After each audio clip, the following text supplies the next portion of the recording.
आजच्या अधिवेशनात काय काय घडलंय त्या संदर्भातल्या बातम्या। कामांना स्थगिती देण्यासाठी मी उद्धव ठाकरे नाही, मुख्यमंत्री फडणवीसांची उद्धव ठाकरेंवर टीका। सत्तेसाठी 2019ला हिंदुत्व सोडलेल्यांनी छत्रपतींशी तुलना करणं अयोग्य आहे। टुरिस्ट म्हणून येतात आणि सभागृहाबाहेर आरोप करून निघून जातात। नाव न घेता शिंदेंचा विधान परिषदेत उद्धव ठाकरेंवर निशाणा। सत्ताधाऱ्यांचं अनिल परबांविरोधात विधान भवनाच्या पायऱ्यांवर आंदोलन। परबांकडून छत्रपती संभाजी महाराजांचा अपमान।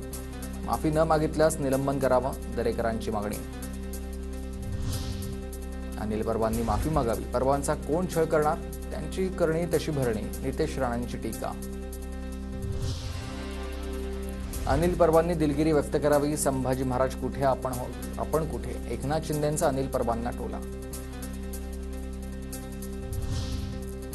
कोणाचाही अपमान न केल्यानं माफी मागण्याचा प्रश्नच येत नाही। अनिल परब विधानावर ठाम, तर सभागृहातील एका सदस्यानं कुत्र्याचं नाव शंभू ठेवलं, त्याची आधी माफी घ्या, परबांची मागणी आहे।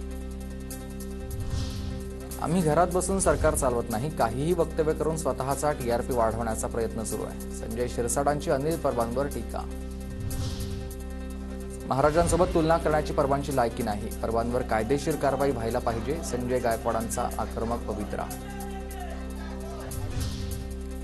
धनंजय मुंडेंचा राजीनामा झाला की नाही, मुंडेंच्या राजीनाम्याची माहिती सभागृहात दिली नाही, मुंडेंच्या राजीनाम्यावरून विरोधक आक्रमक।